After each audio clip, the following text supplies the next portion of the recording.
اللهم صل على محمد وعلى آل محمد كما صليت على إبراهيم وعلى آل إبراهيم إنك حميد مجيد.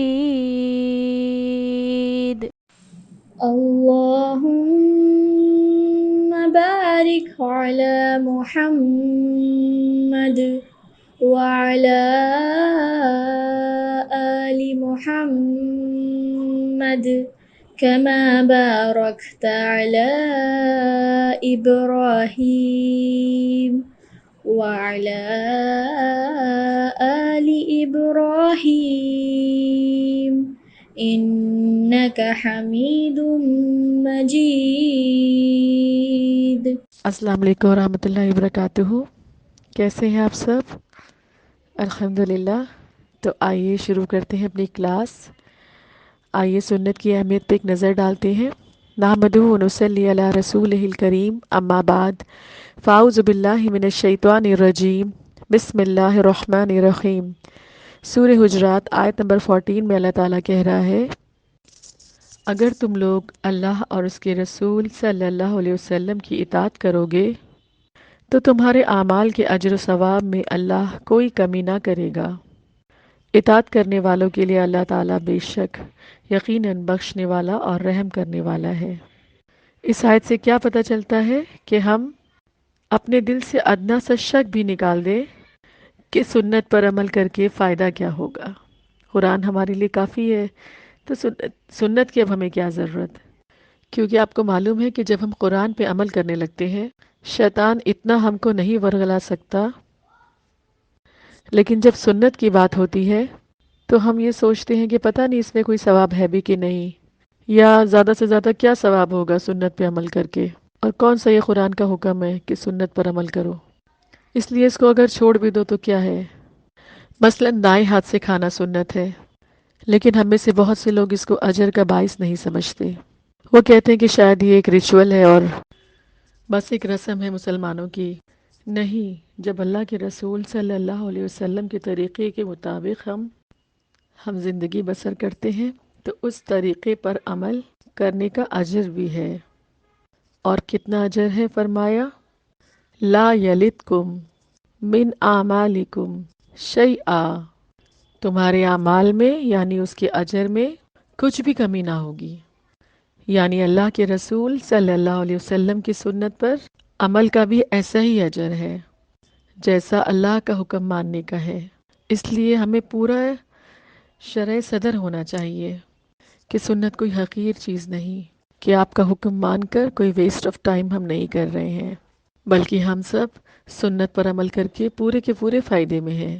اور قرآن مجید میں اللہ تعالیٰ کہہ رہا ہے قُلْ إِن كُنتُمْ تُحِبُّونَ اللَّهَ فَاتَّبِعُونِي يُحْبِبْكُمُ اللَّهُ وَيَغْفِرْ لَكُمْ ذُنُوبَكُمْ وَاللَّهُ غَفُورٌ رَحِيمٌ. اے نبی صلی اللہ علیہ وسلم، ان سے کہہ دو کہ اگر تم حقیقت میں اللہ سے محبت کرتے ہو، جس کا دعویٰ ہم میں سے ہر ایک کرتا ہے، تو فرمایا اگر واقعی محبت ہے تو ثبوت دو، پروف کرو کہ تم اللہ سے محبت کرتے ہو، کیونکہ ہر محبت ثبوت مانگتی ہے نا.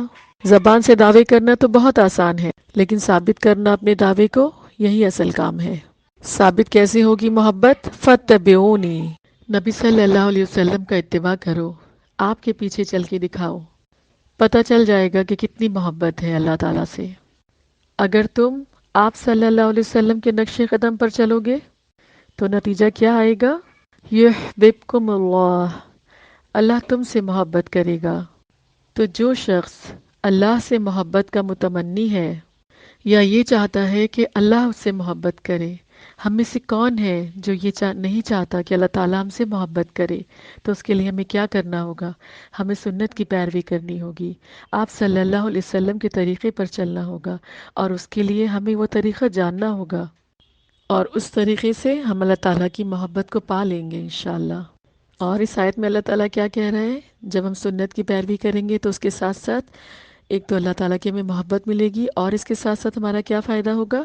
وَيَغْفِرْ لَكُمْ ذُنُوبَكُمْ، اور اللہ تعالیٰ اس کے ساتھ ساتھ ہمارے گناہوں کو بھی معاف کر دے گا۔ یعنی جو شخص سنت کا اتباع کرے گا اس کے ساتھ ساتھ گناہ بھی معاف ہو جائیں گے۔ سنت کی پیروی کرنے سے ہمارے گناہوں کی بخشش بھی ہو جائے گی۔ اللہ تعالیٰ ہماری کمی اور کوتاہیوں سے بھی درگزر فرمائے گا۔ آپ دیکھیے کہ کتنا بڑا سرٹیفکیٹ ہے کہ اللہ تعالیٰ کہہ رہا ہے کہ کرو میرے حبیب کی اتباع، اس جیسے بن جاؤ تو میری محبت تم پر واجب ہو گئی۔ تو جسے چاہیے اللہ تعالیٰ کی محبت، اللہ تعالیٰ کی توجہ، تو وہ اس کو کیا چاہیے کہ وہ آپ صلی اللہ علیہ وسلم کی پیروی کرے، سنت پر عمل کرے، وہ آپ صلی اللہ علیہ وسلم جیسا بن جائے، کیونکہ وہی اسوہ حسنہ ہے۔ وہ اللہ تعالیٰ کے محبوب بندے ہیں۔ اللہ کے محبوب کو کاپی کرو، اس کا طریقہ زندگی اختیار کرو۔ وہ بڑا معاف کرنے والا اور رحیم ہے۔ اللہ اور اس کے رسول صلی اللہ علیہ وسلم کی اطاعت کرنے والے لوگ قیامت کے دن نبیوں، صدیقوں، شہیدوں اور نیک لوگوں کے ساتھ ہوں گے، یعنی انجام بھی ان کا اچھا ہوگا۔ اور اللہ تعالیٰ فرماتے ہیں وَمَن يُطِعِ اللَّهَ وَالرَّسُولَ فَأُولَٰئِكَ مَعَ الَّذِينَ أَنْعَمَ اللَّهُ عَلَيْهِمْ مِنَ النَّبِيِّينَ وَالصِّدِّيقِينَ وَالشُّهَدَاءِ وَالصَّالِحِينَ وَحَسُنَ أُولَٰئِكَ رَفِیقًا۔ جو لوگ اللہ اور رسول صلی اللہ علیہ وسلم کی اطاعت کریں گے وہ قیامت کے دن ان لوگوں کے ساتھ ہوں گے جن پر اللہ تعالیٰ نے انعام فرمایا، یعنی انبیاء، صدیقین، شہداء اور صالحین۔ ان لوگوں کی رفاقت کتنی اچھی ہے، گویا نبیوں، صدیقوں، شہیدوں اور صالحین کی کمپنی اور صحبت۔ ان کا ساتھ حاصل کرنے کے لیے کیا شرط لگائی گئی اللہ تعالیٰ نے؟ اللہ اور اس کے رسول صلی اللہ علیہ وسلم کی اطاعت۔ یعنی جب ہم ان لوگوں کے حالات پڑھتے ہیں نا، انبیاء کے واقعات، صدیقین، شہیدوں کے، تو ہم سوچتے ہیں کہ کتنے خوش قسمت لوگ تھے، کاش ہم بھی ان کے ساتھ ہوں۔ تو اللہ تعالیٰ نے فرمایا کہ اس کے لیے کیا کرو کہ اللہ تعالیٰ کی اطاعت کرو اور اس کے رسول کی پیروی کرو۔ اللہ اور رسول صلی اللہ علیہ وسلم پر ایمان لانے کے باوجود بعض لوگ عملاً اللہ تعالیٰ اور اس کے رسول کا حکم نہیں مانتے۔ ایسے لوگ مومن نہیں، اور یہ ایمان والوں کی صفت نہیں کہ ان کو اللہ اور اس کے رسول کی طرف بلائے جائے اور وہ منع کر دیں اور وہ رک جائیں۔ تو یہ رکنا کیا ہے؟ منافقین کی علامت ہے۔ تو اب آپ سب کے لیے عمل کی کیا بات ہے کہ ہمیں سنت کو جاننے کی کوشش کرنی ہے اور اس کے بعد اس پر عمل کرنا ہے، اور زیادہ سے زیادہ لوگوں تک یہ پیغام پہنچانا ہے، اس کام کو آگے بڑھانا ہے، اور اپنے ساتھ ساتھ اور لوگوں کو، اپنے رشتہ داروں کو، اپنے دوستوں کو بھی اس نیکی کے کام میں شریک کرنا ہے، اور ان لوگوں کو اس سیرت کی کلاس سے جوڑنا ہے، کیونکہ اب نبیوں اور رسولوں کا سلسلہ تو ختم ہو گیا ہے، پر اب یہ ذمہ داری امت محمدیہ کی ہے، یعنی یہ ہماری ذمہ داری ہے کہ ہم لوگوں کو نیکی کی طرف لائیں اور زیادہ سے زیادہ لوگوں کو اس کورس سے کنیکٹ کریں، تاکہ ہمارے ساتھ ساتھ ہمارے رشتہ دار، دوست بھی سنت کی اہمیت کو جانیں، کیونکہ جب ہم جانیں گے تبھی ہم عمل کر سکیں گے، اور اس علم کے ذریعے ہم اپنے جنت کے راستے کو آسان کر سکیں گے۔ تو آپ سب کو آج سے اس کام میں لگنا ہے، خالی اپنے تک ہی نیکی کا کام نہیں رکھنا، بلکہ اپنے ساتھ ساتھ اور لوگوں کو بھی اس کی اہمیت بتانی ہے، اور زیادہ سے زیادہ لوگوں کو اس کلاس میں لے کر آنا ہے، اس کلاس سے کنیکٹ کرنا ہے، کیونکہ کیا آپ جانتے ہیں جو لوگ بھی آپ کی وجہ سے اس کلاس میں آئیں گے اور یہاں سے جو بھی نیکی سیکھیں گے تو اس کا اجر آپ کو یا ہمیں دنیا سے جانے کے بعد بھی ملتا رہے گا انشاءاللہ۔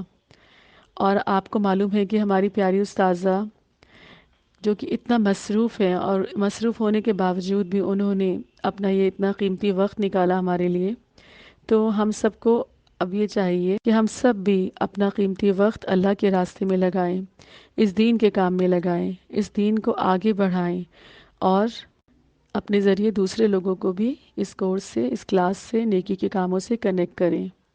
اور الحمدللہ ہم لوگوں نے کچھ نئے کورسز آپ لوگوں کے لیے ڈیزائن کرے ہیں، انشاءاللہ جلدی آپ لوگوں کو اس کے فلائر ملیں گی۔ تو آئیے شروع کرتے ہیں اپنی کلاس استاذہ ڈاکٹر طلعت فاطمہ کے ساتھ۔ يا أيها النبي إنا أرسلناك شاهدا ومبشرا ونذيرا وداعيا إلى الله بإذنه وسراجا منيرا وبشر المؤمنين بأن لهم من الله فضلا كبيرا. السلام علیکم ورحمۃ اللہ وبرکاتہ. کوئی بتا دے مجھے کہ آواز ٹھیک آ رہی ہے؟ الحمدللہ. انشاءاللہ دعا کے ساتھ اور درود شریف کے ساتھ اپنی کلاس کا آغاز کرتے ہیں. نحمدہ ونصلی علی رسولہ الکریم، اما بعد، فاعوذ باللہ من الشیطان الرجیم، بسم اللہ الرحمن الرحیم. رب اشرح لی صدری ویسر لی امری واحلل عقدۃ من لسانی یفقہوا قولی. ربنا زدنا علما، اللہم فقہنا فی الدین، ربی یسر ولا تعسر وتمم بالخیر. اللہم صلی وسلم وبارک علی نبینا محمد صلی اللہ علیہ وسلم. الحمدللہ لاسٹ کلاس میں ہم نے پیج نمبر 132 شروع کیا تھا، اور جو ہمارا ٹاپک چل رہا تھا وہ یہ تھا کہ کس طرح سے رسول اکرم صلی اللہ علیہ وسلم پر دست درازیاں شروع کر دی تھیں کفار مکہ نے، اور کس طرح پریشان کرنا شروع کیا تھا. اور اس کے بعد ہجرت حبشہ کا مرحلہ آیا، پہلی ہجرت حبشہ اور پھر دوسری ہجرت حبشہ کے بارے میں ہم نے پڑھ لیا تھا. اور یہ پڑھا تھا ہم نے کہ کس طرح جب دوسری ہجرت حبشہ مسلمانوں نے کی تو وہاں پر جو کفار تھے ان کو کس طرح ان کے پریشانی شروع ہوئی کہ اب یہ تو سیف ہاتھوں میں چلے گئے ہیں اور ہم سے چھوٹ گئے اور اب ہم ان کو تکلیفیں نہیں پہنچا سکتے. تو اسی سے آگے انشاءاللہ آج ہم کنٹینیو کریں گے. مسلمانوں کی واپسی کے لیے قریش کا حربہ، یعنی انہوں نے اب ان کو وہاں سے حبشہ سے لانے کے لیے کیا چالیں چلنا شروع کیں. قریش پر یہ بات بہت گراں گزری، بھاری گزری کہ مسلمان ان سے چھوٹ کر ایک ایسی محفوظ جگہ جا پہنچے ہیں جہاں ان کی جان اور ایمان کو کوئی خطرہ نہیں. چنانچہ ان کی واپسی کے لیے قریش نے اپنے 2 ہوشیار آدمیوں یعنی عمر بن عاص اور عبداللہ بن ربیعہ کو حبشہ بھیجا. یہ دونوں اس وقت مشرک تھے، یعنی بعد میں عمر بن عاص بھی مسلمان ہو گئے تھے اور عبداللہ بن ربیعہ بھی، لیکن اس وقت کیا تھا کہ یہ دونوں مشرک تھے اور ابھی ایمان نہیں لائے تھے، تو ان کو حبشہ بھیجا گیا. انہوں نے حبشہ پہنچ کر ایک سوچے سمجھے منصوبے کے مطابق سب سے پہلے پادریوں سے ملاقاتیں کی، یعنی جو وہاں کے مذہبی رہنما تھے، کیونکہ حبشہ کا جو اس وقت بادشاہ تھا نجاشی وہ کرسچن تھا، عیسائی تھا، لہٰذا جو اس کے مذہبی لوگ تھے، پادری جن کو کہا جاتا تھا، تو ان سے ملاقاتیں کی اور انہیں تحفے تحائف پیش کر کے مدلل انداز میں اپنی آمد کا مقصد بتایا. مدلل انداز میں یعنی کہ پروفز کے ساتھ اور دلیلوں کے ساتھ کہ ان کی آمد کا کیا مقصد ہے. ان سب نے حامی بھر لی، یعنی وہ سب بھی ان لوگوں کی باتوں سے متفق ہو گئے کہ جس کام کے لیے آپ آئے ہیں ان مسلمانوں کو لے جانے کے لیے، یہ صحیح کر رہے ہیں آپ لوگ. اس کے بعد نجاشی کے پاس آئے اور اسے بھی تحفے تحائف پیش کیے. پھر اصل مقصد کے لیے زبان کھولی اور کہا، بادشاہ سلامت، آپ کے ملک میں ہمارے کچھ ناسمجھ نوجوان بھاگ آئے ہیں. انہوں نے اپنی قوم کا دین چھوڑ دیا ہے اور آپ کے دین میں بھی داخل نہیں ہوئے، بلکہ ایک نیا دین ایجاد کیا ہے جسے ہم جانتے ہیں نہ آپ. اس لیے ہمیں آپ کے خدمت میں ان کے قوم کے اشراف یعنی ان کے والدین، چچاؤں اور کنبے قبیلے کے لوگوں نے بھیجا ہے تاکہ آپ انہیں واپس بھیج دیں، کیونکہ وہ لوگ ان پر نگاہ رکھتے ہیں اور ان کی خامی اور خرابی کو سب سے اچھی طرح سمجھتے ہیں. یعنی کہ مدعا اپنا بیان کیا بادشاہ کے سامنے پیش ہو کے کہ وہ کیوں آئے ہیں، ان لوگوں کو لینے کے لیے آئے ہیں جو یہاں آپ کے پاس آ کر چھپ گئے ہیں اور اپنا ملک اور وطن چھوڑ آئے ہیں، اور اس طرح انہوں نے ایک نئے دین کو اختیار کر لیا ہے جو نہ ہمارا دین ہے نہ آپ کا دین ہے، بلکہ ایک بالکل نیا دین ہے. تو ان کو ہمارے ساتھ واپس بھیج دیجئے تاکہ ان کے قبیلے کنبے کے جو بڑے لوگ ہیں وہ ان پر نظر رکھیں اور ان کو اس طرح بے دین نہ ہونے دیں. جب ان کی یہ بات پوری ہو چکی تو پادریوں نے بھی منصوبے کے مطابق ان کی تائید کی، یعنی ان کی بات کو سیکنڈ کیا کہ ہاں یہ لوگ صحیح کہہ رہے ہیں، لیکن نجاشی نے احتیاط برتی اور سوچا کہ دونوں فریقوں کی بات سننا چاہیے، تبھی حق واضح ہو سکے گا۔ ایک انصاف پسند عادل بادشاہ تھا نجاشی، تو اس نے سوچا کہ یہ لوگ تو اپنی بات جو کہہ رہے ہیں، لیکن جو لوگ آئے ہیں ہمارے پاس، ہمیں ان کو بلا کر کے بھی ان کی بات سننا چاہیے کہ آخر وہ کیا کہتے ہیں، اور تبھی میرے سامنے حق واضح ہو سکے گا اور میں کوئی صحیح فیصلہ کر سکوں گا۔ چنانچہ اس نے مسلمانوں کو بلایا اور پوچھا، یہ کیا دین ہے جس کی وجہ سے تم اپنے قوم سے الگ ہو گئے، پھر میرے دین میں داخل ہوئے، نہ دیگر ملتوں میں سے کسی کے دین میں داخل ہوئے؟ یعنی کہ تم لوگ بالکل ایک نئے دین کے فالوور ہو، اور نہ میرے دین پہ ہو نہ کسی اور امت کے دین پہ ہو، تو آخر کون سے دین پر ہو؟ اس کے جواب میں مسلمانوں کی طرف سے حضرت جعفر بن ابو طالب نے بات کی۔ انہوں نے کہا، اے بادشاہ، ہم جاہلیت والی قوم تھے۔ حضرت جعفر کون تھے؟ ابو طالب کے بیٹے اور رسول اکرم صلی اللہ علیہ وسلم کے چچا زاد بھائی۔ تو فرمایا انہوں نے، اے بادشاہ، ہم جاہلیت والی قوم تھے، بت پوجتے تھے، مردار کھاتے تھے، برائیاں کرتے تھے، قرابت داروں سے تعلق توڑتے تھے، پڑوسیوں سے بدسلوکی کرتے تھے، ہمارا طاقتور کمزور کو کھا رہا تھا۔ ہم اسی حالت میں تھے کہ اللہ نے ہم ہی میں سے ایک رسول بھیجا۔ ہم اس کی عالی نسبی، سچائی، امانت اور پاک دامنی کو جانتے تھے۔ اس نے ہمیں اللہ کی طرف بلایا کہ ہم اسے ایک مانیں اور اسی کی عبادت کریں، اور اس کے سوا جن پتھروں اور بتوں کو ہم اور ہمارے باپ دادا پوجتے تھے انہیں چھوڑ دیں۔ اس نے ہمیں سچ بولنے، امانت ادا کرنے، قرابت جوڑنے، پڑوسی سے اچھا سلوک کرنے، حرام کاری اور خون ریزی سے باز رہنے کا حکم دیا، اور بے حیائی کے کاموں، جھوٹ بولنے، یتیم کا مال کھانے اور پاک دامن عورتوں پر جھوٹی تہمت لگانے سے منع کیا۔ اس نے ہمیں یہ بھی حکم دیا کہ ہم صرف ایک اللہ کی عبادت کریں، اس کے ساتھ کسی کو شریک نہ کریں۔ اس نے ہمیں نماز، زکوٰۃ اور روزے کا حکم دیا۔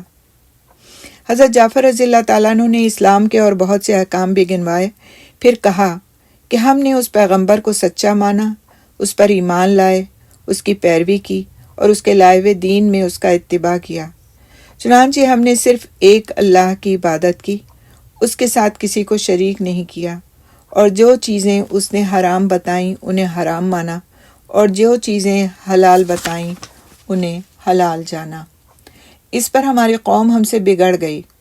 اس نے ہم پر ظلم و ستم کیا اور ہمیں دین سے پھیرنے کے لیے فتنوں اور سزاؤں سے دوچار کیا، تاکہ ہم اللہ کی عبادت چھوڑ کر بت پرستی کی طرف پلٹ جائیں، اور جن گندی چیزوں کو حرام سمجھتے تھے انہیں پھر حلال سمجھنے لگیں۔ جب انہوں نے ہم پر بہت قہر و ظلم کیا، زمین تنگ کر دی، ہمارے اور ہمارے دین کے درمیان رکاوٹ بن کر کھڑے ہو گئے، تو ہم نے آپ کے ملک کی راہ لی اور آپ کو دوسروں پر ترجیح دی، یعنی پریفرنس دی، اور آپ کی پناہ میں رہنا پسند کیا، اور یہ امید کی کہ اے بادشاہ، آپ کے ہاں ہم پر ظلم نہ کیا جائے گا۔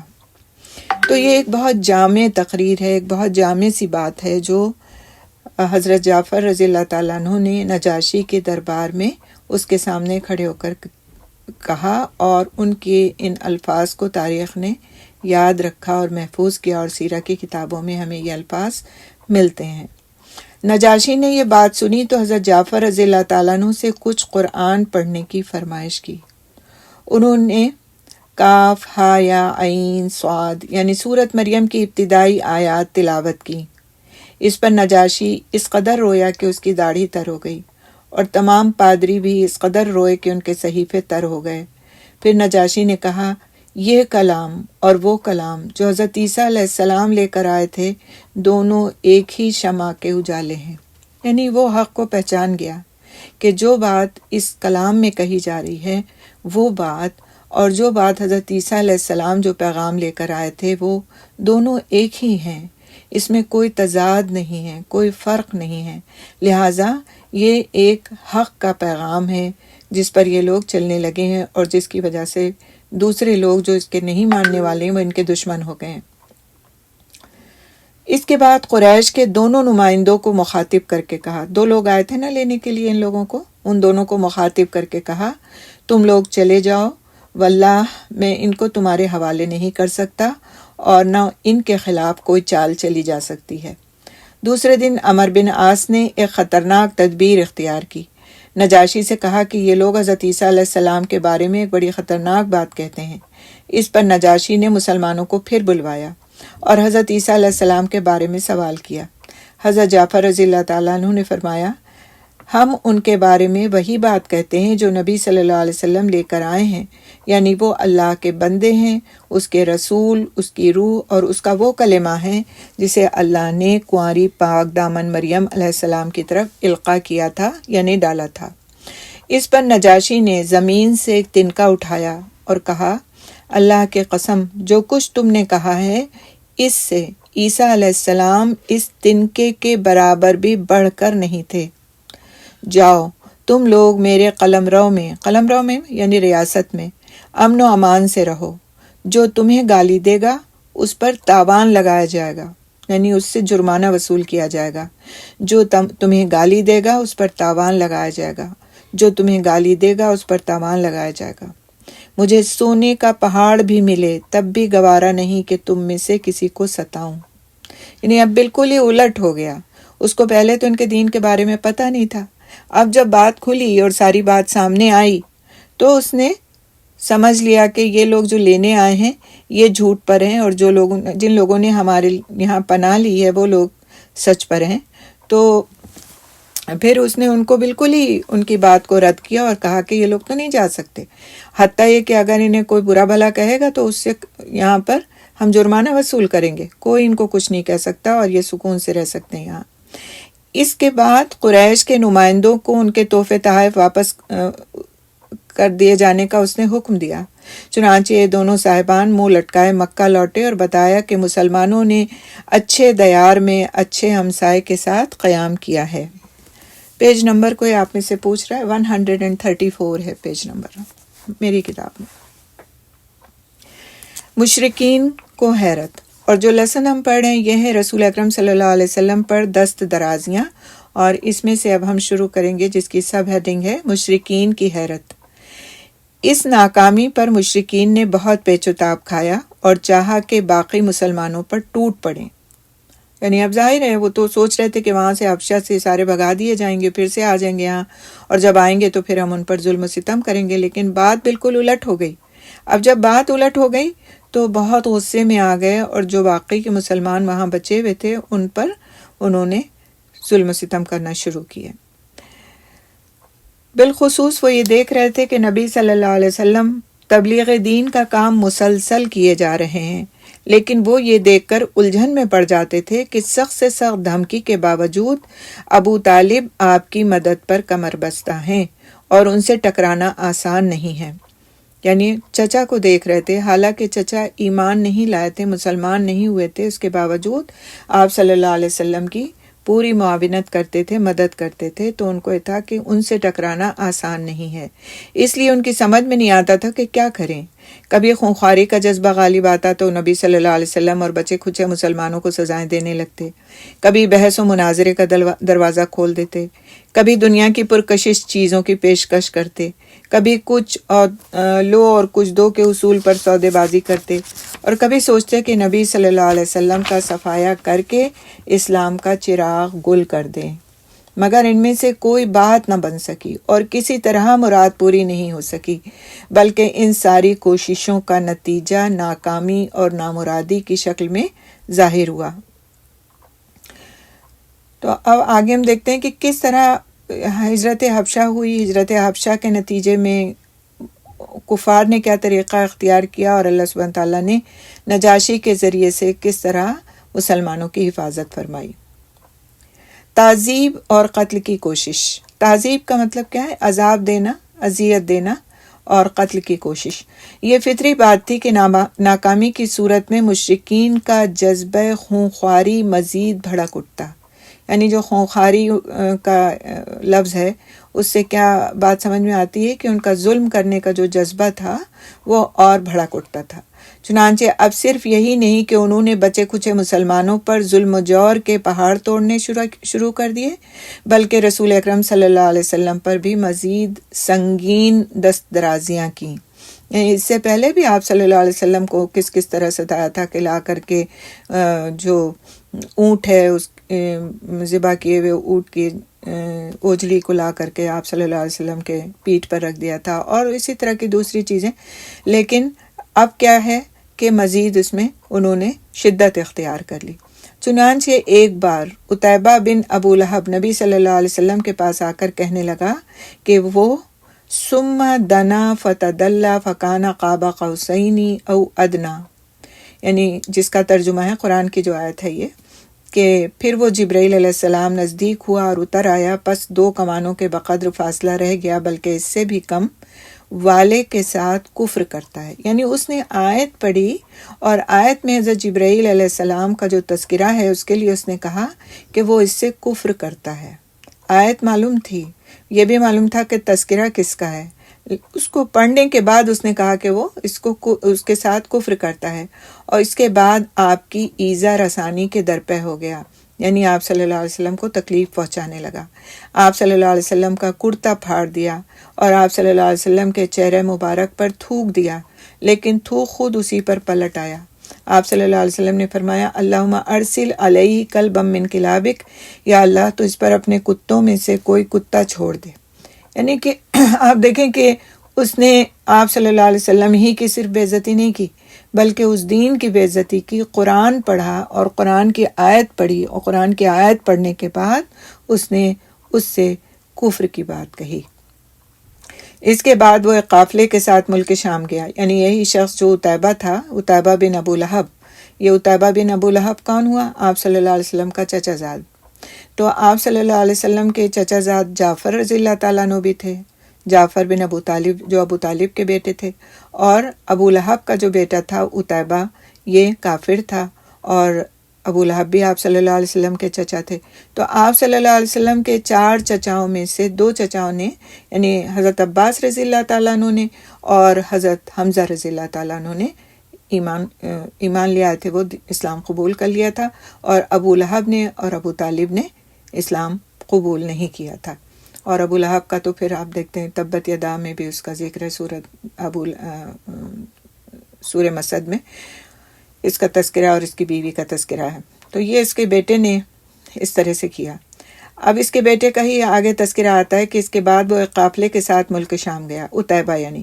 جب قافلے نے راستے میں ملک شام کے قریب ملک شام کے مقام زرقا پر پڑاؤ ڈالا تو ایک شیر نے ان کے گرد چکر لگایا۔ عتیبہ کہنے لگا واللہ یہ مجھے کھا جائے گا جیسا کہ محمد نے میرے لیے بد دعا کی ہے۔ میں شام میں ہوں، وہ مکے میں ہیں، لیکن اس نے مجھے مار ڈالا۔ چنانچہ جب وہ لوگ سونے لگے تو عتیبہ کو اپنے بیچوں بیچ سلایا۔ پھر بھی شیر نے اونٹوں اور انسانوں کو پھلانگتے ہوئے ٹھیک اسی کا سر آ دبوچا اور اسے مار ڈالا۔ اسی طرح ایک بار نبی صلی اللہ علیہ وسلم حالت سجدہ میں تھے کہ عقبہ بن ابی معیط نے آ کر آپ کی گردن مبارک اپنے پاؤں سے اس قدر زور سے روندی کہ معلوم ہوتا تھا کہ آپ صلی اللہ علیہ وسلم کی آنکھیں نکل پڑیں گی۔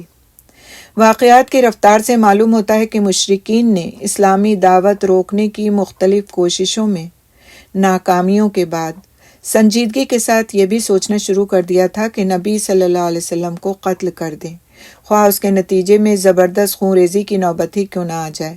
اور یہ امر اس بات سے مترشح ہے کہ ایک روز ابو جہل نے قریش سے کہا، مترشح ہے یعنی واضح ہے کہ ابو جہل نے قریش سے کہا، یعنی قریش کے لوگوں سے کہا، ابو جہل تو دوسرے قبیلے کا سردار تھا، ابو جہل بنو مخزوم کا سردار تھا، تو اس نے قریش سے کہا کہ آپ لوگ دیکھ رہے ہیں کہ محمد ہمارے دین کو عیب لگانے، ہمارے آباء و اجداد کی بدگوئی کرنے، ہماری عقلوں کو معوف ٹھہرانے اور ہمارے معبودوں کو برا بھلا کہنے کے سوا کوئی بات ماننے کو تیار نہیں۔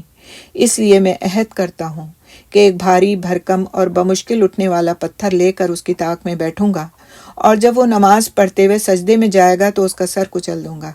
اس کے بعد تم لوگوں کا جی چاہے تو مجھے بچانا، ورنہ بے یار و مددگار چھوڑ دینا۔ بنو عبد مناف سے جو بن پڑے گا کر لیں گے۔ لوگوں نے کہا واللہ ہم تمہیں ہرگز نہیں چھوڑ سکتے، تم جو کرنا چاہتے ہو کر گزرو۔ یعنی کہ دشمن تو سارے کے سارے ہی تھے۔ جب اس نے اتنی ہمت دکھائی کہ میں ایسے ایسے کروں گا تو سب اس کے ساتھ ہو گئے کہ ہاں ٹھیک ہے، تم کو جو کرنا کرو۔ اب کر کیوں نہیں رہے تھے، ابھی تک کیوں نہیں کر رہے تھے؟ کیونکہ قبائل کا جو مسئلہ تھا ان میں وہ یہ تھا کہ اگر ایک قبیلے کا فرد دوسرے قبیلے کے فرد کے ساتھ کسی طرح کی زیادتی کرتا تھا تو پھر پورا قبیلہ اس کا سے بدلہ لینے کے لیے کھڑا ہو جاتا تھا۔ تو اب انہوں نے کہا کہ ٹھیک ہے، بنو عبد مناف یعنی قریش کے لوگ میرے ساتھ کچھ بھی کریں، میں تو بنو مخزوم سے ہوں، میں اس کا سردار ہوں، میں قریش سے نہیں ہوں، لیکن وہ لوگ میرے ساتھ جو بھی مرضی کریں کرنے دوں گا، لیکن اب مجھ سے برداشت نہیں ہوتا اور میں نعوذ باللہ آپ صلی اللہ علیہ وسلم کو پتھر سے کچل کر مار دوں گا۔ اس کے بعد صبح ہوئی تو ابو جہل ویسا ہی ایک پتھر لے کر بیٹھ گیا۔ ادھر نبی صلی اللہ علیہ وسلم معمول کے مطابق تشریف لائے اور کھڑے ہو کر نماز شروع کر دی، یعنی خانہ کعبہ کے سامنے۔ قریش بھی انتظار کر رہے تھے کہ دیکھیں ابو جہل کیا کرتا ہے۔ اب ابو جہل نے قدم اٹھائے اور آگے بڑھا، لیکن جو ہی قریب پہنچا تو اس طرح خوفزدہ ہو کر بھاگا کہ رنگ اڑا ہوا، حواس باختہ اور دونوں ہاتھ پتھر پر چپکے ہوئے تھے۔ اس نے پتھر پھینک دیا۔ قریش نے کہا ابو الحکم تمہیں یہ کیا ہوا؟ یعنی ابو جہل کا جو ایک لقب تھا وہ ابو الحکم بھی تھا، بہت ذہین انسان تھا یہ، تو اس کا ایک لقب ابو الحکم بھی تھا۔ کہنے لگا میں نے رات کو جو بات کہی تھی وہی کرنے جا رہا تھا، لیکن ایک اونٹ آڑے آ گیا، واللہ میں نے اس جیسی کھوپڑی، گردن اور دانت کبھی دیکھے ہی نہیں، وہ چاہتا تھا کہ مجھے کھا جائے۔ رسول اکرم صلی اللہ علیہ وسلم نے فرمایا ذاک جبریل لو دنا لاخذہ، وہ حضرت جبرائیل علیہ السلام تھے، اگر وہ قریب آتا تو دھر پکڑتے، یعنی اس کی بہت سخت پکڑ ہوتی اگر وہ میرے قریب بھی آتا، کیونکہ اللہ سبحانہ تعالیٰ اپنے نبی کی حفاظت فرماتے تھے۔ اس کے بعد اس سے بھی زیادہ سنگین حادثہ پیش آیا، جس کی تفصیل یہ ہے کہ ایک روز قریش حتیم میں اکٹھا ہو کر رسول اکرم صلی اللہ علیہ وسلم کے بارے میں باتیں کر رہے تھے کہ اچانک آپ صلی اللہ علیہ وسلم نمودار ہوئے اور خانہ کعبہ کا طواف شروع کر دیا۔ دوران طواف جب ان کے قریب سے گزرے تو انہوں نے تانا زنی کی، یعنی آپ پر ٹانٹنگ کی۔ اس کا اثر آپ صلی اللہ علیہ وسلم کے چہرے پر دیکھا گیا۔ جب دوبارہ گزرے تو انہوں نے پھر تانا زنی کی، یعنی جو طواف کے چکر آپ صلی اللہ علیہ وسلم لگا رہے تھے اور قریش وہیں پر بیٹھے ہوئے باتیں کر رہے تھے، تو جب آپ صلی اللہ علیہ وسلم چکر لگاتے ہوئے ان کے قریب سے گزرتے تو آپ صلی اللہ علیہ وسلم پر ٹانٹ کرتے، اور اس کا اثر بھی آپ صلی اللہ علیہ وسلم کے چہرے پر دیکھا گیا۔ یعنی آپ کسی پر ٹانٹ کریں تو ایسا تو نہیں ہوتا کہ وہ سمجھے نہ، تو ظاہر ہے منہ سے انسان کچھ نہ بولے لیکن چہرے پر تو اثر آ ہی جاتا ہے، برا تو لگتا ہی ہے۔ اس کے بعد نبی صلی اللہ علیہ وسلم تیسری بار گزرے تو اس بار بھی انہوں نے تانا زنی کی۔ اب کی بار آپ صلی اللہ علیہ وسلم نے ٹھہر کر فرمایا اتسمعون یا معشر قریش اما والذی نفسی بیدہ لقد جئتکم بالذبح، قریش کے لوگوں، اما والذی نفسی بیدہ لقد جئتکم بالذبح، قریش کے لوگوں سن رہے ہو، اس ذات کے قسم جس کے ہاتھ میں میری جان ہے، میں تمہارے پاس تمہارے قتل و ذبح کا حکم لے کر آیا ہوں۔ آپ صلی اللہ علیہ وسلم کی اس بات کا اتنا گہرا اثر ہوا کہ ان پر سکتہ طاری ہو گیا، گویا ان کے سر پر پرندہ آ بیٹھا ہو، یہاں تک کہ آپ صلی اللہ علیہ وسلم کے بارے میں جو سب سے سخت آدمی تھا وہ بھی اچھی سے اچھی باتیں کر کے آپ کو منانے لگا۔ اگلے دن یہ لوگ پھر اکٹھے ہو کر آپ ہی کی باتیں کر رہے تھے کہ اچانک آپ صلی اللہ علیہ وسلم نمودار ہوئے اور آپ صلی اللہ علیہ وسلم کو دیکھتے ہی سب کے سب آپ پر لپک پڑے۔ آپ صلی اللہ علیہ وسلم کی چادر پکڑ لی اور کہنے لگے تم ہی ہو جو ہم کو ہمارے باپ دادا کے معبودوں سے روکتے ہو؟ آپ صلی اللہ علیہ وسلم نے فرمایا انا ذاکا، ہاں میں ہی ہوں۔ یہ سنتے ہی سب کے سب آپ پر پل پڑے، کوئی للکار رہا تھا، کوئی زد و کوب کر رہا تھا یعنی مار رہا تھا، اور کوئی کچھ اور۔ عقبہ بن ابی معیط نے لپک کر آپ کا کپڑا پکڑ لیا اور گلے میں لپیٹ کر بل دیتے ہوئے نہایت سختی سے گلا گھونٹا۔ ادھر حضرت ابوبکر رضی اللہ تعالیٰ عنہ کو اس دلدوز صورتحال کی اطلاع ملی تو وہ دوڑ کر آئے، عقبہ کو دونوں کندھوں سے پکڑا اور دھکے دے کر نبی صلی اللہ علیہ وسلم سے الگ کیا۔ پھر وہ کسی کو مار رہے تھے، کسی سے لڑ رہے تھے اور کہتے جا رہے تھے تم پر افسوس، تم ایک آدمی کو اس لیے قتل کر رہے ہو کہ وہ کہتا ہے میرا رب اللہ ہے۔ اب کفار نبی صلی اللہ علیہ وسلم کو چھوڑ کر ابوبکر رضی اللہ تعالیٰ عنہ پر پلٹ پڑے اور انہیں اس قدر مارا کہ ان کے چہرے اور ناک میں تمیز مشکل ہو گئی۔ ان کی 4 چوٹیاں تھیں، ان کو چھوا جاتا تو ہاتھ میں آ جاتی تھیں۔ یعنی حال یہ ہو گیا کہ نہ چہرے پر پتہ چلتا تھا ناک کہاں ہے اور باقی چہرے کے جو حصے ہیں وہ کہاں ہیں، اس قدر خون ہی خون تھا چہرے کے اوپر، اور بال جڑ سے اکھڑ گئے تھے۔ یعنی وہ اپنی 4 چوٹیاں باندھا کرتے تھے، لمبے بال رکھنے کا پہلے دور میں ایک رواج تھا اور اس سے کوئی منع نہیں کیا گیا تھا۔ تو وہ اس حال میں ہو گئے تھے ان کے بال کہ چوٹیاں لگتا تھا ہاتھ میں آ جائیں گی۔ چنانچہ بنو تیم ان کو کپڑے میں لپیٹ کر لے گئے اور گھر میں داخل کر دیا۔ یعنی اس حال میں نہیں تھے کہ ان کو چلا کر لے جایا جاتا، ان کو کپڑے میں اٹھا کر اسٹریچر کی طرح اور ان کو لے جا کر ان کے گھر پہنچایا گیا۔ انہیں ان کی موت میں کوئی شبہ نہیں تھا، لیکن سر شام وہ بول پڑے اور بولے تو رسول اکرم صلی اللہ علیہ وسلم کا حال پوچھا۔ یعنی جب ہوش میں آئے تو سب سے پہلی فکر کیا ہوئی کہ رسول اکرم صلی اللہ علیہ وسلم کس حال میں ہے، سب سے پہلے ان کا حال پوچھا۔ اس پر بنو تیم نے انہیں ملامت کی، یعنی کہ جو ان کے جو قبیلے کے لوگ تھے انہوں نے ان کو لعنت ملامت کی کہ آپ کا حال خود یہ ہو گیا۔ ان کو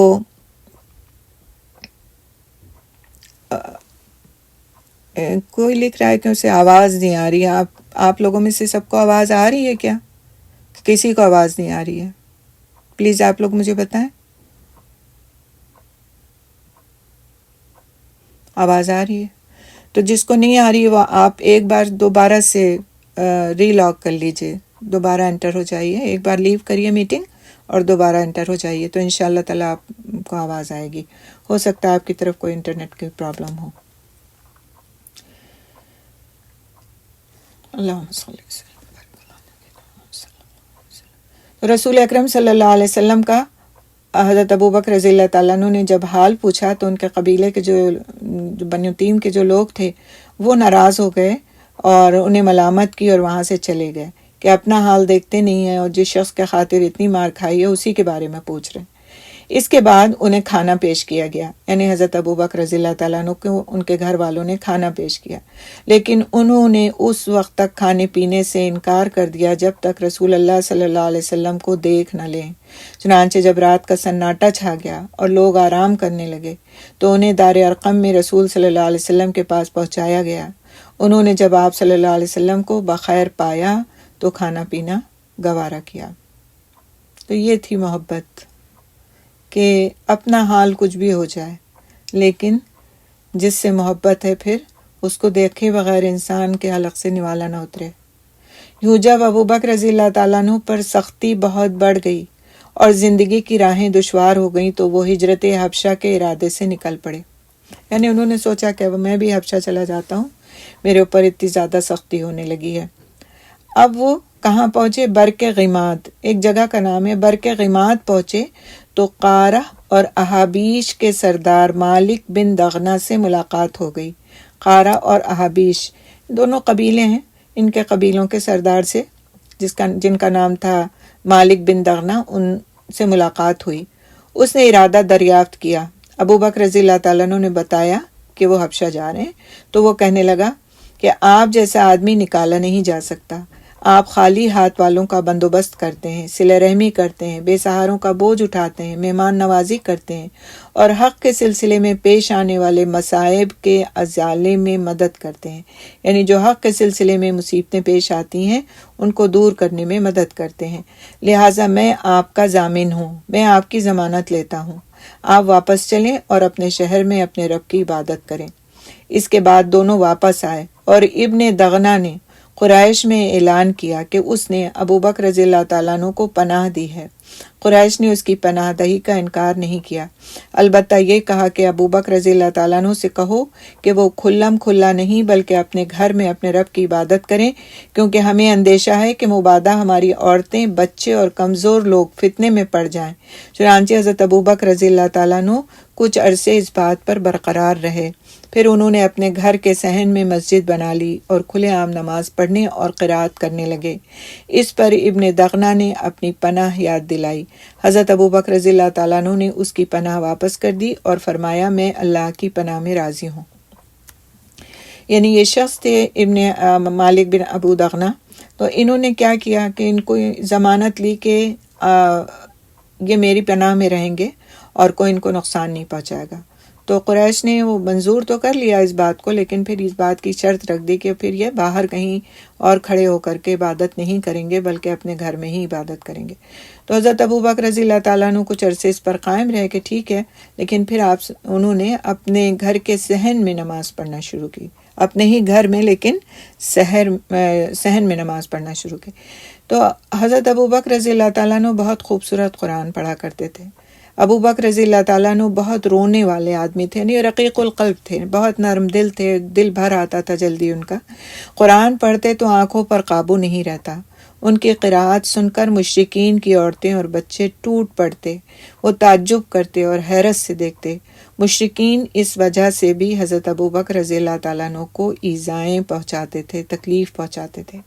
انہی سنگین حالات سے رسول اکرم صلی اللہ علیہ وسلم اور مسلمان گزر رہے تھے کہ ایسے واقعات پیش آئے جن کے نتیجے میں قریش کے 2 جانباز سرفروش مسلمان ہو گئے، اور ان کی قوت کے سائے میں مسلمانوں نے بڑی راحت پائی. وہ ہیں رسول اکرم صلی اللہ علیہ وسلم کے چچا حمزہ بن عبد المطلب اور حضرت عمر بن خطاب رضی اللہ تعالیٰ عنہ. یعنی اللہ سبحانہ تعالیٰ نے ان دونوں اشخاص کے ایمان لانے کی وجہ سے مسلمانوں کو مضبوط کر دیا، کیونکہ اس وقت جو مسلمان حبشہ چلے گئے تھے تو یہاں پر مسلمانوں کی تعداد بہت کم رہ گئی تھی. میکسیمم 40 کے قریب مسلمان تھے، کوئی کہتا ہے 35، کوئی کہتا ہے 38، کوئی 40. تو تعداد بھی کم تھی اور وہ کمزور تھے. ان کے لیے عبادت کرنا بھی کھلے میں مشکل تھا اور وہ مستقل قریش کے ظلم و ستم کا نشانہ بن رہے تھے. لیکن اللہ سبحانہ تعالیٰ کے جو معاملات ہیں وہ وہی جانتا ہے کہ کس کے ذریعے سے کس کو قوت دی جانا ہے اور کس کے ذریعے سے کس کی ہمت بڑھائی جانی ہے. تو حضرت حمزہ رضی اللہ تعالیٰ عنہ اسلام لے آئے، اور کس طرح وہ اسلام لائے بہت ہی ایک دلچسپ قصہ بھی ہے، اور بہت ہی یعنی کہ ایسا قصہ کہ حیرت ہوتی ہے. بعض وقت کے حیرت ہونی نہیں چاہیے، کیونکہ اللہ سبحانہ تعالیٰ سمجھ سکتے ہیں کہ کس کو کس طرح کس دولت سے نواز دیں. یعنی جب حمزہ رضی اللہ تعالیٰ عنہ ایمان لائے ہیں تو اس وقت ان کا ایمان لانے کا کوئی انٹینشن نہیں تھا، لیکن ان کی زبان سے ایک ایسا جملہ نکل گیا تھا کہ اس کے بعد پھر وہ یہ سوچنے پر مجبور ہو گئے کہ آیا یہ کہ مجھے مسلمان واقعی ہو جانا چاہیے. میرے منہ سے جملہ نکلا ہے تو اس کا کوئی تو مطلب ہو سکتا ہے. اور حضرت حمزہ رضی اللہ تعالیٰ عنہ بہت ہی مضبوط اور بہت ہی دلیر شخص تھے، یعنی کہ اسد اللہ ان کا بعد میں لقب پڑا، اللہ کا شیر. اور حمزہ کا میننگ بھی ویسے شیر ہی ہوتا ہے، لعین ہی ہوتا ہے. اور آپ دیکھیں کہ ہم مسلمانوں میں بہت سارے لوگ اپنے بچوں کا نام حمزہ رکھتے ہیں. اور وہ بہت دلیر شخص تھے اور زیادہ تر شکار وغیرہ پہ رہا کرتے تھے مکے میں. مطلب شہر کی زندگی سے ان کو کوئی دلچسپی نہیں تھی. شہر کی زندگی گزارنے سے بہتر وہ یہ سمجھتے تھے کہ صحراؤں میں رہ کر کے شکار کرنا اور اس طرح کی زندگی گزارنا، اسی میں وہ زیادہ انوالو رہتے تھے. لہٰذا دین کے مسئلے میں کون کس کا دشمن ہے، کون کس کا دوست ہے، اس طرح کی چیزوں سے ان کا کوئی زیادہ انوالومنٹ نہیں تھا. ان کے اسلام لانے کا قصہ ہم پڑھتے ہیں. ان کے اسلام لانے کا واقعہ یوں ہے کہ ایک دن ابو جہل کوہ صفا کے نزدیک رسول اللہ صلی اللہ علیہ وسلم کے پاس سے گزرا تو اس نے آپ صلی اللہ علیہ وسلم کو ایذا پہنچائی، تکلیف پہنچائی. کہا جاتا ہے کہ اس نے آپ صلی اللہ علیہ وسلم کے سر پر ایک پتھر بھی دے مارا جس سے خون بہہ نکلا. پھر وہ خانہ کعبہ کے پاس قریش کی ایک مجلس میں جا بیٹھا. یعنی خانہ کعبہ کے پاس بیٹھ کر کے یہ لوگ سوشلائزنگ کرتے تھے اور وہیں اپنی مجلسیں جماتے تھے. تو پہلے اس نے یہ کیا کہ آپ صلی اللہ علیہ وسلم کو اذیت پہنچائی اور اس کے بعد جا کر کے وہ مجلس میں بیٹھ گیا. تو عبداللہ بن جدعان کی ایک لونڈی کوہ صفا پر واقع اپنے مکان سے یہ سارا منظر دیکھ رہی تھی. ایک خاتون تھیں جو کوہ صفا پر جب اس نے جا کر آپ صلی اللہ علیہ وسلم کے ساتھ یہ معاملہ کیا تھا تو وہاں پر وہ یہ سارا منظر دیکھ رہی تھی کہ کیا کیا پیش آیا. تھوڑی دیر بعد حضرت حمزہ رضی اللہ تعالیٰ عنہ کمان حمائل کیے شکار سے واپس تشریف لائے. یعنی اسی جگہ سے حضرت حمزہ رضی اللہ تعالیٰ عنہ گزرے جہاں سے اس نے کھڑے ہو کر کے یا اپنے گھر سے کسی بھی طرح سے یہ پورا منظر دیکھا تھا کہ اس نے آپ صلی اللہ علیہ وسلم قریشی تھے نا، قریش کے ایک فرد کو بنو مخزوم کے ایک سردار نے دوسرے یعنی قبیلے کے سردار نے کس طرح اذیت پہنچائی، کس طرح برا بھلا کہا۔ تو اب حضرت حمزہ رضی اللہ تعالیٰ عنہ کون تھے؟ آپ صلی اللہ علیہ وسلم کے چچا تھے۔ جب وہ کمان لٹکائے ہوئے اور وہاں سے گزرنے لگے تو اس نے سارا واقعہ ان کو کہہ سنایا کہ تم بڑے دلیر انسان ہو اور تم شکار سے آ رہے ہو واپس، اور تمہارے بھتیجے کے ساتھ یہاں پر ایک دوسرے قبیلے کا شخص ایسا اور ایسا معاملہ کر رہا ہے۔ تو یہ جو قبائلی عصبیت تھی عربوں میں بہت زیادہ تھی، چاہے آپس کی دشمنیاں کتنی بھی کیوں نہ ہوں، یعنی ایک قبیلے کے افراد میں آپس میں کتنی بھی دشمنیاں کیوں نہ ہوں، لیکن اگر کوئی دوسرے قبیلے کا فرد اس قبیلے کے کسی فرد کو کوئی اذیت پہنچاتا تھا، تکلیف پہنچاتا تھا، تو پھر چاہے وہ دشمن ہی کیوں نہ ہو، اپنے قبیلے کے فرد کے لیے وہ کھڑا ہو جاتا تھا اور اس کی مدد کرتا تھا۔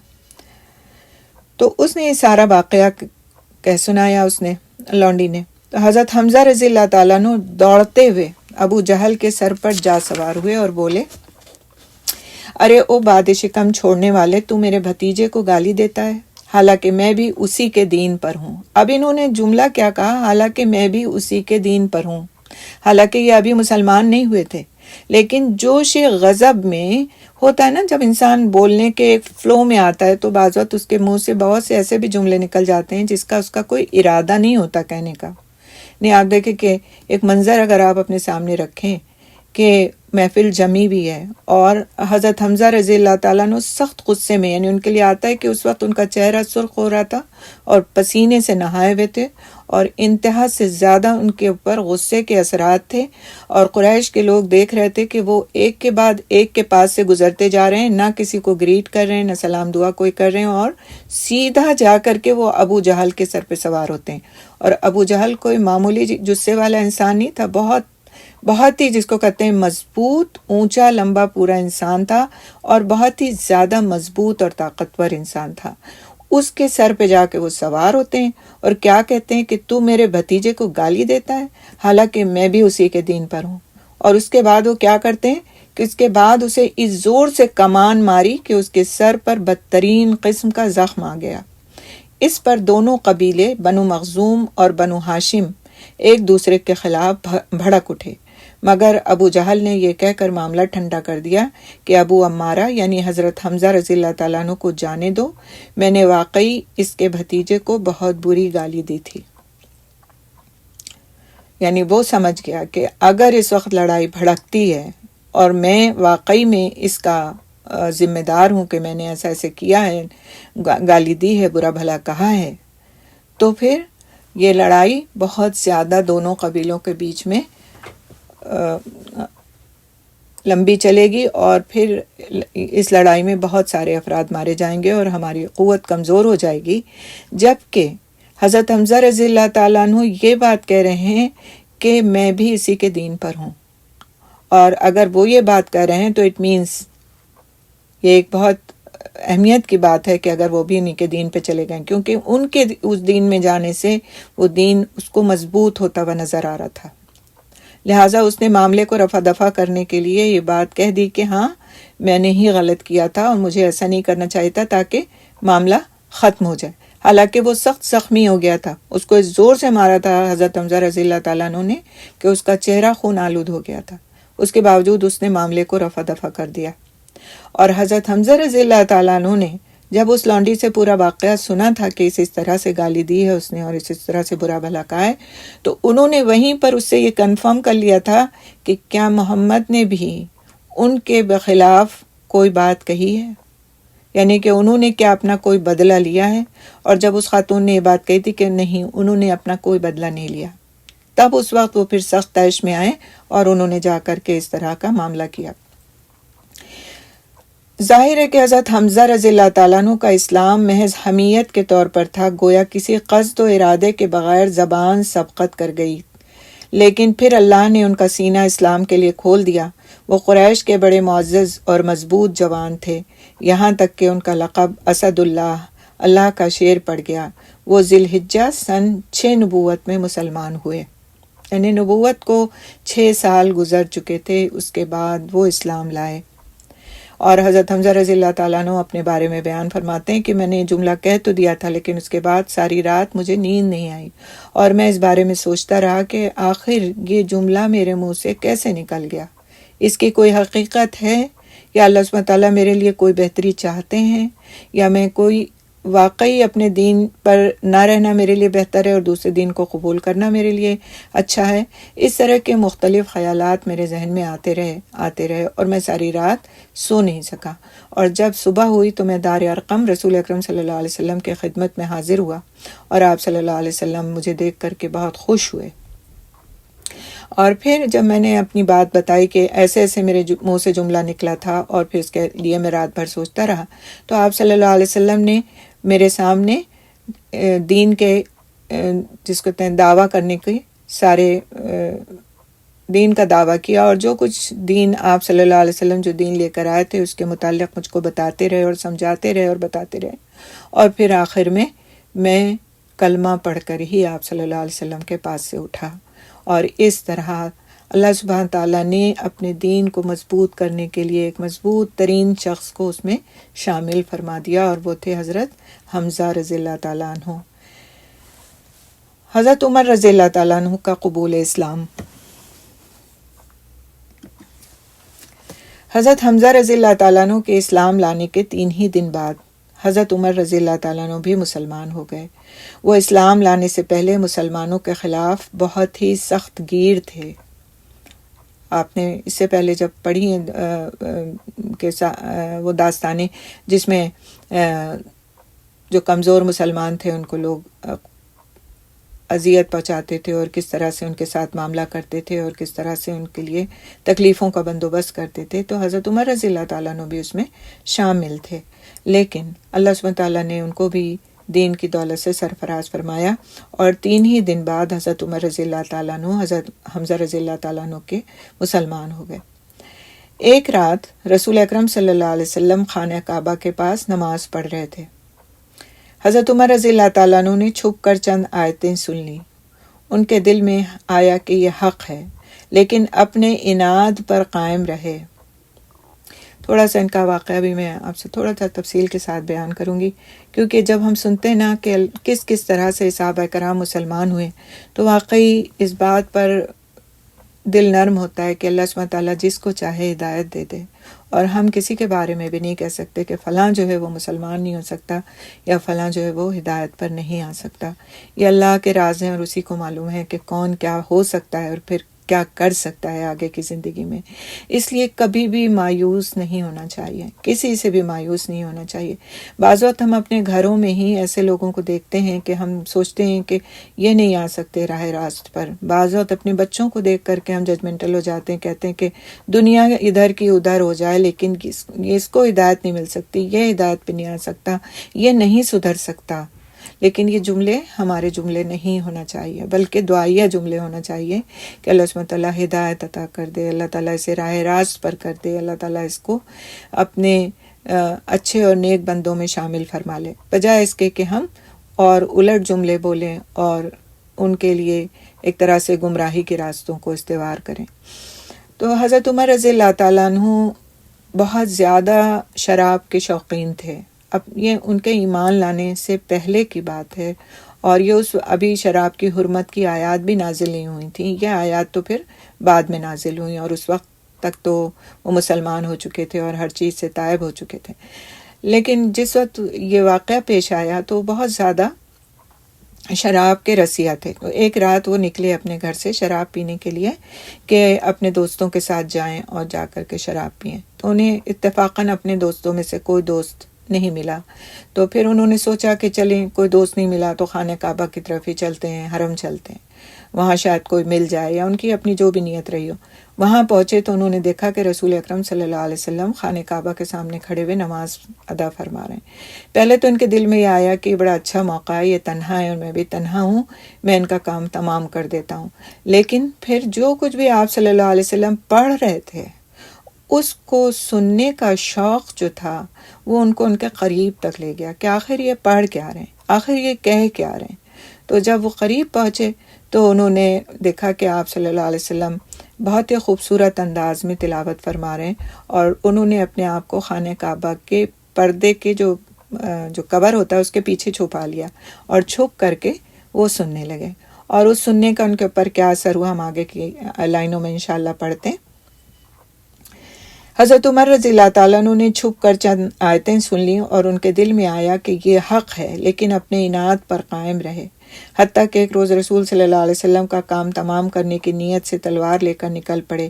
راستے میں ایک آدمی سے ملاقات ہو گئی، اس نے پوچھا عمر کہاں کا ارادہ ہے؟ بولے محمد کو قتل کرنے جا رہا ہوں۔ اس نے کہا محمد صلی اللہ علیہ وسلم کو قتل کر کے بنو ہاشم اور بنو زہرہ سے کیسے بچ سکو گے؟ حضرت عمر رضی اللہ تعالیٰ عنہ نے کہا معلوم ہوتا ہے کہ تم بھی بے دین ہو چکے ہو۔ اس نے کہا عمر حیرت کی بات نہ بتاؤں، تمہارے بہن بہنوئی بھی تمہارا دین چھوڑ چکے ہیں۔ یہ سن کر حضرت عمر رضی اللہ تعالیٰ عنہ نے شدید غصے کی حالت میں بہن بہنوئی کے گھر کا رخ کیا۔ وہاں حضرت خباب بن ارت رضی اللہ تعالیٰ عنہ سورہ طٰہٰ پر مشتمل ایک صحیفہ پڑھا رہے تھے۔ خباب بن ارت رضی اللہ تعالیٰ عنہ کے متعلق انشاءاللہ تعالیٰ ہم آگے پڑھیں گے کہ کس درجے کے یہ صحابی تھے اور کس درجے میں ان کے دل کے اندر دین کی محبت تھی، اور اس وقت یہ حضرت عمر رضی اللہ تعالیٰ عنہ کی بہن اور بہنوئی جو مسلمان ہو چکے تھے ان کو اللہ کا کلام پڑھا رہے تھے، سورہ طٰہٰ پڑھا رہے تھے۔ حضرت عمر رضی اللہ تعالیٰ عنہ کی آہٹ سنی تو وہ گھر کے اندر چھپ گئے۔ پہلے اتنے بڑے بڑے گھر نہیں ہوا کرتے تھے، ایک 4 دیواری کچی مٹی کی ہوتی تھی اور وہی گھر ہوتا تھا، یعنی وہی ایک کمرہ ہوتا تھا، لیکن وہ چھپ گئے۔ حضرت عمر رضی اللہ تعالیٰ عنہ سے ان کی جسمانی مضبوطی اور قوت کی وجہ سے لوگ خوفزدہ ہوتے تھے، کیونکہ ان کا غصہ بھی بہت زیادہ تھا، اور وہ ہاتھ پیروں میں بھی بہت مضبوط تھے کہ اگر کسی کو مار دیں تو اس کے لیے بے ہوش ہونا معمولی سی بات تھی۔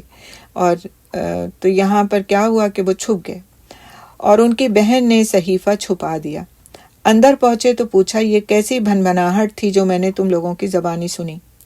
انہوں نے کہا کچھ بھی نہیں، بس ہم آپس میں باتیں کر رہے تھے۔ حضرت عمر رضی اللہ تعالیٰ عنہ نے کہا غالباً تم دونوں بے دین ہو چکے ہو، یعنی کہ تم نے بھی جو دین تمہارا تھا اسے چھوڑ دیا ہے۔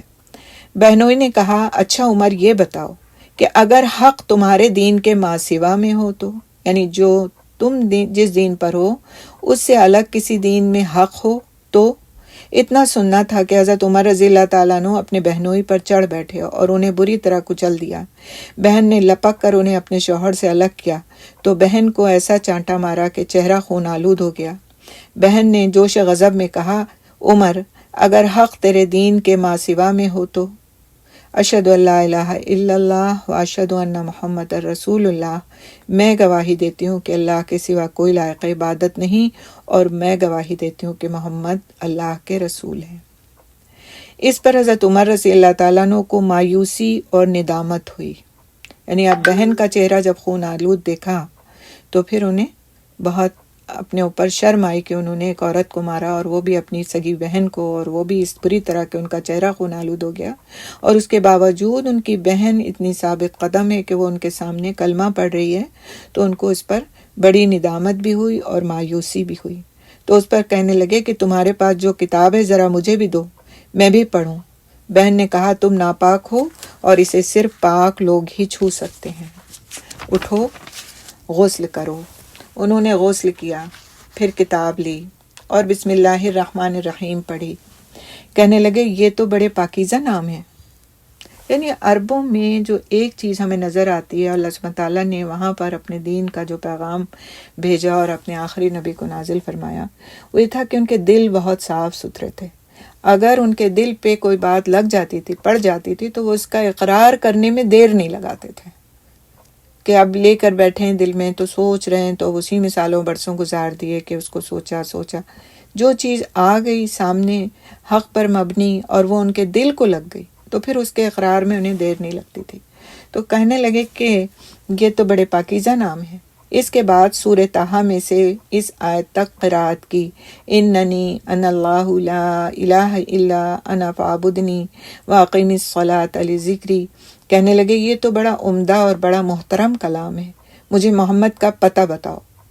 یہ سن کر حضرت خباب رضی اللہ تعالیٰ عنہ باہر آ گئے اور کہنے لگے عمر خوش ہو جاؤ، مجھے امید ہے کہ رسول اللہ صلی اللہ علیہ وسلم نے جمعرات کی رات تمہارے متعلق جو دعا کی تھی کہ اے اللہ، عمر بن خطاب اور ابو جہل بن ہشام میں سے جو تیرا محبوب ہو اس کے ذریعے سے اسلام کو قوت پہنچا، یہ وہی ہے۔ یعنی مجھے ایسا لگتا ہے کہ آپ صلی اللہ علیہ وسلم کی دعا کے پورا ہونے کا وقت آ گیا، اور ابو جہل اور عمر رضی اللہ تعالیٰ عنہ میں سے ایک کے لیے جو اللہ سبحانہ تعالیٰ سے آپ صلی اللہ علیہ وسلم نے دعا فرمائی تھی وہ یہی دعا تھی، اور اب تمہارے حق میں یہ دعا قبول ہو گئی۔ پھر بتایا کہ اس وقت رسول اللہ صلی اللہ علیہ وسلم کوہ صفا کے پاس دار ارقم میں ہیں۔ حضرت عمر رضی اللہ تعالیٰ عنہ وہاں سے نکل کر دار ارقم کے پاس آئے اور دروازے کو دستک دی۔ ایک آدمی نے دروازے سے جھانکا تو دیکھا کہ عمر تلوار حمائل کیے، یعنی تلوار لٹکائے ہوئے موجود ہیں۔ لپک کر رسول صلی اللہ علیہ وسلم کو اطلاع دی اور سب لوگ سمٹ کر یکجا ہو گئے، ایک جگہ پر آ گئے۔ آپ تصور کریں کہ ایک لحیم شہیم طاقتور انسان تلوار لیے ہوئے دروازے پر کھڑا ہے، اور اندر کچھ کمزور مسلمان ہیں جو اللہ تعالیٰ کے ذکر میں اور اللہ کی بات کرنے میں مصروف ہیں، اور ان کو پتہ ہے عمر رضی اللہ تعالیٰ عنہ کی شجاعت کا اور جنگجوئی کا، اور وہ دروازے پہ کھڑے ہیں اور اجازت چاہ رہے ہیں کہ وہ اندر آئیں، اور کسی کو نہیں پتا کہ ان کا مقصد اندر آنے کا کیا ہے۔ لوگوں نے حمزہ رضی اللہ تعالیٰ عنہ نے کہا کیا بات ہے؟ لوگوں نے کہا عمر ہے۔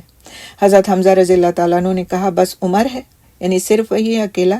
دروازہ کھول دو، اگر وہ خیر کی نیت سے آیا ہے تو ہم اسے خیر عطا کریں گے، اور اگر کوئی برا ارادہ لے کر آیا ہے تو اسی کی تلوار سے اس کا کام تمام کر دیں گے۔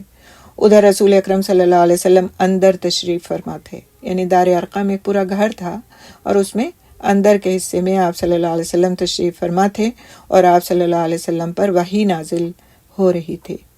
وحی نازل ہو چکی تو آپ صلی اللہ علیہ وسلم اندر سے بیٹھک میں تشریف لائے، یعنی باہر کے حصے میں تشریف لائے، اور تلوار سمیت حضرت عمر رضی اللہ تعالیٰ عنہ کا کپڑا پکڑ کر سختی سے جھٹکتے ہوئے فرمایا، اما تنتہی یا عمر حتی ینزل اللہ بک من الخزی والنکال ما نزل بالولید بن المغیرہ، اللہم ھذا عمر بن الخطاب، اللہم اعز الاسلام بعمر بن الخطاب۔ عمر کیا تم اس وقت تک باز نہیں آؤ گے، اس وقت تک باز نہیں آؤ گے جب تک کہ اللہ تعالیٰ تم پر بھی ویسی ہی ذلت و رسوائی اور عبرتناک سزا نازل نہ فرما دے جیسی ولید بن مغیرہ پر نازل ہو چکی ہے۔ یا اللہ، یہ عمر بن خطاب ہے، یا اللہ اس عمر بن خطاب کے ذریعے سے اسلام کو عزت اور قوت عطا فرما۔ حضرت عمر رضی اللہ تعالیٰ عنہ نے کہا، اشہد ان لا الہ الا اللہ وانک رسول اللہ، میں گواہی دیتا ہوں کہ اللہ کے سوا کوئی لائق عبادت نہیں اور آپ اللہ کے رسول ہیں۔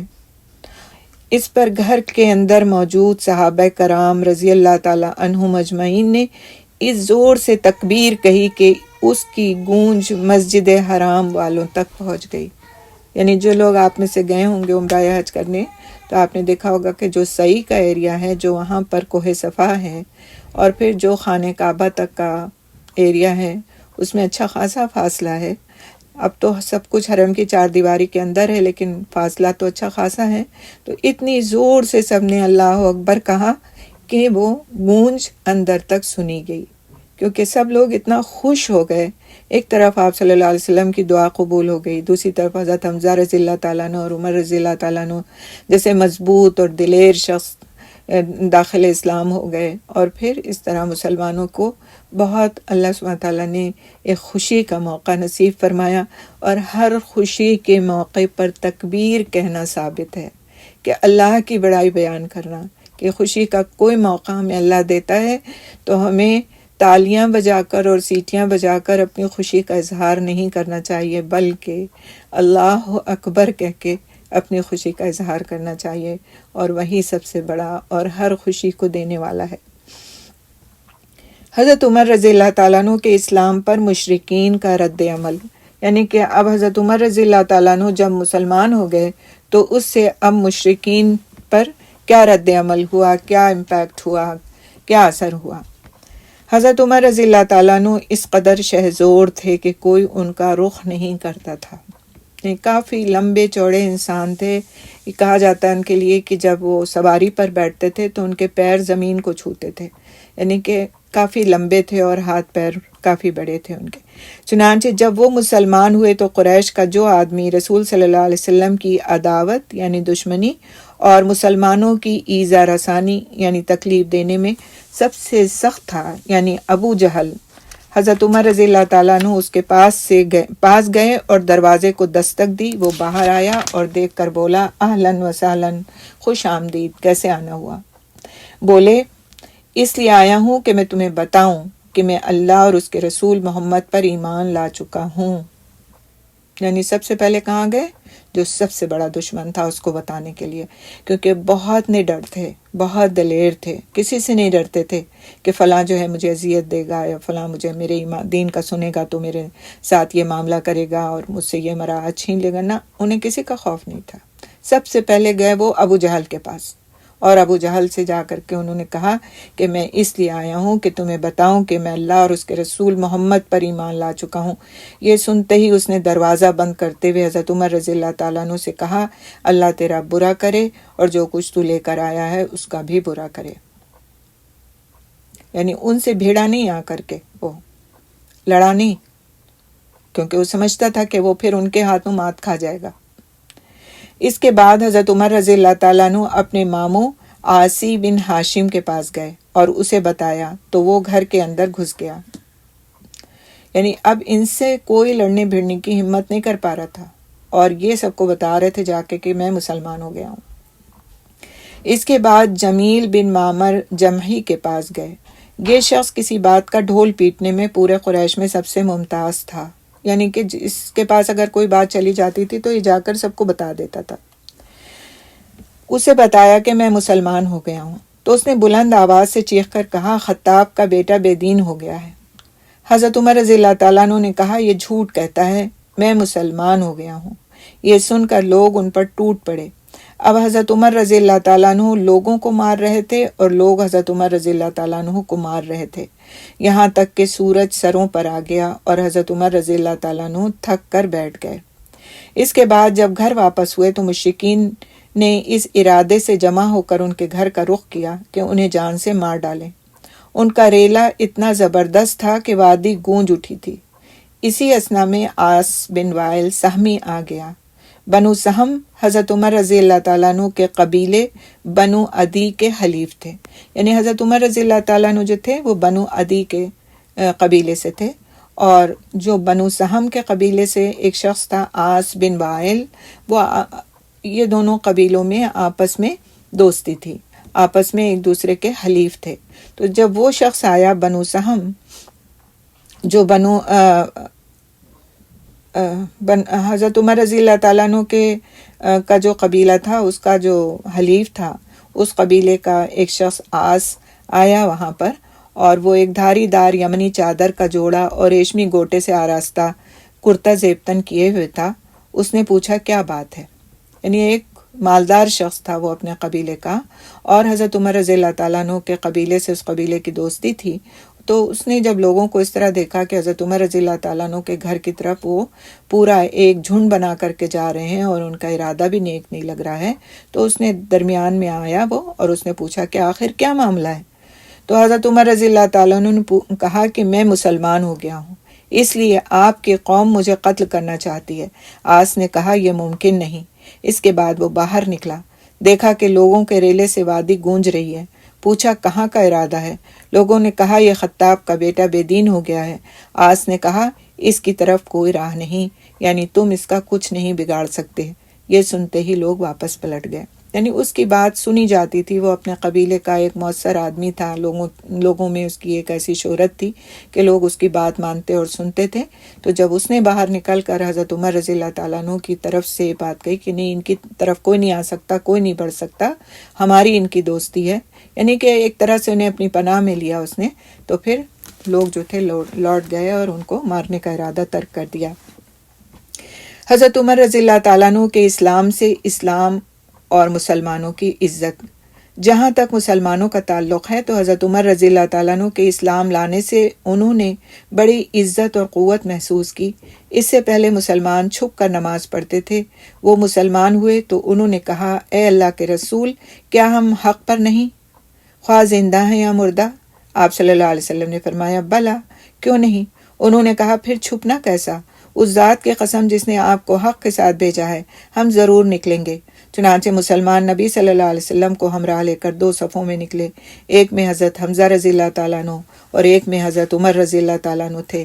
ان کے چلنے سے چکی کے آٹے کی طرح ہلکا ہلکا غبار اڑ رہا تھا، یہاں تک کہ یہ حضرات مسجد حرام میں جا داخل ہوئے۔ قریش نے دیکھا تو ان کے دلوں پر ایسی چوٹ لگی کہ اب تک نہ لگی تھی۔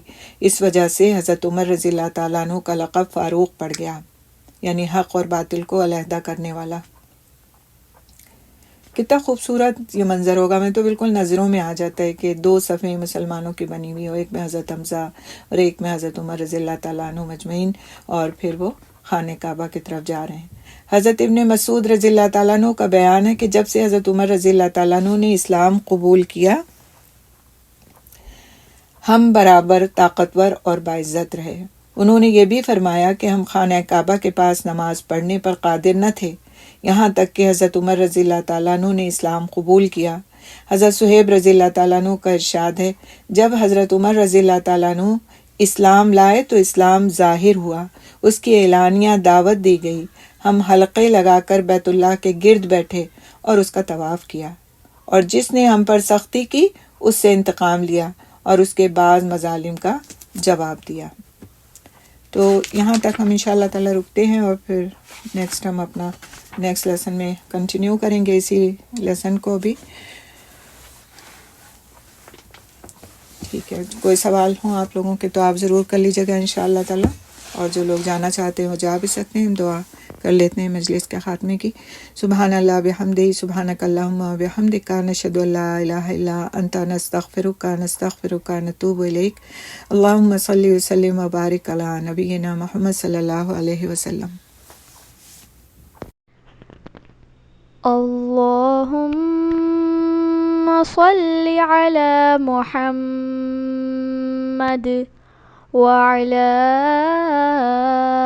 آل محمد كما صليت على إبراهيم وعلى آل إبراهيم إنك حميد مجيد۔ اللهم بارك على محمد وعلى آل محمد كما باركت على إبراهيم وعلى آل إبراهيم إنك حميد مجيد۔